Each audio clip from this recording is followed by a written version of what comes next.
Dobar dan, dobrodošli na izjavi za medije, ki smo jo pripravili, smo vas povabili na sestanku, ki smo ga imeli z iniciativo Glas ljudstva. Na izjavi bomo sodelovali tako predstavniki ministrstva kot iniciative. Za prvo gosto oziroma prvih nekaj besed pa bo povedala ministrica. Ja, pozdravljeni. Se pravi, danes smo se sestali na kratkem prvem sestanku oziroma sestanku razpravi z inicijativo. Razpravljali smo kar o nekih stvarih in smo ugotovili, da se v marsikateri stvari strinjamo, morda se razlikujemo v procesu, kako do tega cilja priti. Pogovarjali smo se o skrajševanju čakalnih dob, si predstavili pristope, naše cilje. Pogovarjali smo se tudi o seveda številu oseb, ki imajo oziroma ki ne morejo do izbranega osebnega zdravnika, kjer so seveda naši cilji tudi enaki, da pač mora vsak državljan Slovenije, vsaka državljanka Slovenije, vsaka prebivalka imeti dostop do izbranega osebnega zdravnika. Se pravi, mora imeti možnost, da se opredeli, če to želi. Se pravi, to je pravica, to je ustavna pravica in mora biti zagotovljena. Na koncu smo se pogovarjali tudi o sistemu koncesij, o naših planih za prihodnost oziroma za naslednje mesece, o interventnem zakonu in toliko na kratko za prvo srečanje in razpravo. Pa bi še prosil. Torej, pozdravljeni tudi v mojem imenu. V iniciativi Glas ljudstva smo veseli pravzaprav in optimistični glede tega sestanka. Dejstvo je, da smo bili zdaj v času te vlade smo bili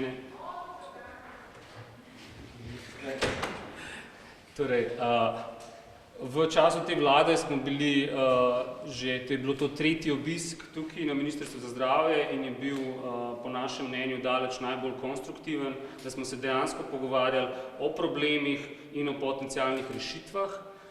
Kar se nam zdi sploh konstruktivno je to, da imamo občutek, da smo te probleme ključne prepoznali kot zelo sorodno, imamo sorodno videnje, kje so te konkretni problemi. Je pa seveda pač imamo pa mogoče različna poglede na to, kako po hitrem postopku, kako nujno in kako direktno je treba te probleme nasloviti. Zato smo mi prišli danes na ta sestanek z predlogom, da ministrstvo uvrsti tudi naš interventni zakon oziroma neke določene člene našega interventnega zakona že v svoj interventni zakon, ker trenutno se nam zdi, da je situacija tako kritična, da je treba ukrepati zdaj takoj in da čakati še več mesecev na to, da se reši stvari, kot so 140 tisoč ljudi brez osebnega zdravnika, kot so 117 tisoč ljudi, ki nedopustno dolgo čakajo, da te stvari je treba vključiti že v ta interventni zakon in zato smo pač pozvali ministrico, da razmisli o tem, da bi določene člene našega zakona vključila. Bomo pa tudi v prihodnjih dneh pozvali tudi predstavnike v državnem zboru, koalicijske stranke in pa tudi samo vlado, da razmisli o tem, da bi te naše vsebine vključili že v interventni zakon, kar bi se nam zdela najbolj elegantna rešitev. Mogoče bi Dušan še povedal svojega stališča. Jaz vam najprej si želim povedati nekaj osebnega.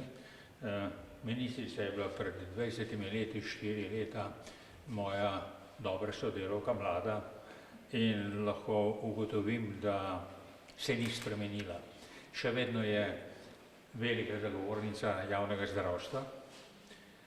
Seveda pa od tukaj naprej je pa ona političarka, mi pa civilna družba, položaji so različni. Jaz bi želel k temu, kar je povedal Jaša Jenull, dodati naslednje. Mi smo se v zakonu, ki ga predlagamo sami, v interventnem zakonu, opredelili na 4 pomembne točke, vam bom omenil samo 2. Kjer nismo našli vsaj ne pristanka o tajmingu, o časovni, o naglici, s katero je treba ta problem rešiti. Prvi problem je problem pacientov brez izbranega zdravnika. Ta problem, ne glede na to, ali gre za 140 tisoč bolnikov ali gre za manj, bo vsekakor eskaliral do številke 300 tisoč, če se nič ne zgodi. In mislimo, da je treba ta problem rešiti na drugačen način kot vse ostale probleme. To je moralni problem, to je pravica, ustavna pravica pacientov, ki je treba rešiti takoj. Tukaj ne gre za nekatere flikarije, ki naj v prihodnjih nekaj letih nekaj rešijo. Če je do tega problema prišlo čez noč, ko je nek minister znižal normative za delo družinskih zdravnikov, je po naši presoji, in to smo zapisali v zakon, možno ta problem tudi čez noč rešiti. Potrebna je volja in mislim, da je potrebno nekaj političnega poguma. Druga točka, v kateri smo se tudi strinjali, naprimer, ni večjega zagovornika, da bi se premija dopolnilnega zavarovanja prenesla, ta krivična premija dopolnilnega zavarovanja prenesla v proporcionalni davek, kot je poleg mene ministrica za zdravje, ampak žal ta zakon tega ne dela. Ta zakon povečuje krivičnost tega sistema, ta zakon bo prinesel to, da bodo tisti z najnižjimi dohodki v resnici plačevali 35 evrov, tisti z najvišjimi pa samo 17 evrov in pol, to pomeni povečuje regresivnost te dajatve. Ministrica je zatrdila, da je njena volja narediti tisto, kar predlagamo tudi mi, da bi čim prej prišlo do vzpostavitve proporcionalnega davka, ki bi se, oziroma povečanja obstoječega zdravstvenega prispevka za ustrezen odstotek. Nismo se pa strinjali v tem, zakaj tega ni možno storiti danes. Nobenega razloga ni, celo lažje bi bilo izvesti ta ukrep, če bi se spremenil v ta proporcionalni davek, ampak očitno so, rekel bom, politične silnice, drugi vplivi, tudi strani finančnega ministrstva, taki, da to zaenkrat preprečujejo in mi se bomo na te dve točki, ki sem jih posebej omenil, še naprej vztrajno prizadevali. Pa še ena tretja točka, ki je, in sicer to je treba nasloviti jasno in glasno z naše strani, je dvoživkarstvo, je dvojna praksa, ki je po našem mnenju en izmed ključnih rakov, ki spodjeda trdnost in stabilnost našega javnega zdravstvenega sistema in se nam zdi, da more ta interventni zakon dati bolj jasen signal tudi našim zdravnikom in zdravstvenim delavcem, da se bo nagrajevalo, podpiralo, kadrovsko krepilo delo v javnih zdravstvenih ustanovah, da se bo pa po drugi strani preprečevalo zlorabljanje javnih ustanov strani tistih, ki jim gre samo za dobiček v zdravstvu. In zato tukaj že spet se nam zdi, da bi bil nujen močnejši korak in upamo, da bo nek kršen člen iz našega zakona se znašel tudi v interventnem zakonu ministrstva na tem področju. Pa še čisto za konec, mogoče veste, za naš interventni zakon smo že zbrali 5000 overjenih podpisov, kolikor jih potrebujemo, zato da ga eventualno vložimo v zakonodajni postopek. Če nam tega ne bo treba, kot smo že od začetka ponavljali, če bomo imeli občutek, da so te naši ukrepi, da se bodo zgodili na ministrstvu, bomo samo veseli, da lahko pač podpremo te ukrepe strani ministrstva, v nasprotnem primeru pa seveda jih bomo vložili. Bomo imeli pa še jutri še zadnjo vseslovensko akcijo zbiranja podpisov pred večjimi upravnimi enotami po celi državi, tako da kdo še ni oddal tega podpisa, ga lahko da še jutri. Malo reklame za na koncu. Najlepša hvala zaradi časovne stiske. Danes naši sogovorniki niso na voljo za izjave, tako da se vam zahvaljujemo, da ste prišli na izjavo in lep pozdrav.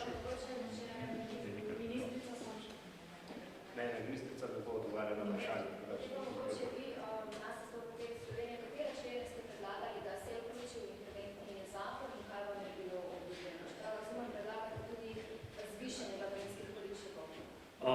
Mi predlagamo, da se zviša meja, pri kateri lahko zdravniki v primarnem zdravstvu zavrnejo pacienta. In da je zato so pač za vse paciente nad glavarinskimi količniki, pa da so pač primerno nagrajeni zdravniki, ki jih obravnavajo več. Nič nam ni bilo konkretno obljubljeno, imeli smo pač sestanek, na katerem smo mi predstavili te ukrepe, ki smo jih zdaj tudi nakratko tukaj, kaj se nam zdijo ključne stvari. In zdaj je stvar pač premisleka, razmisleka, tudi ne samo strani ministrstva, ampak tudi strani odločevalcev v državnem zboru, na kakšen način to vključiti v sam zakon, kako to tehnično speljati.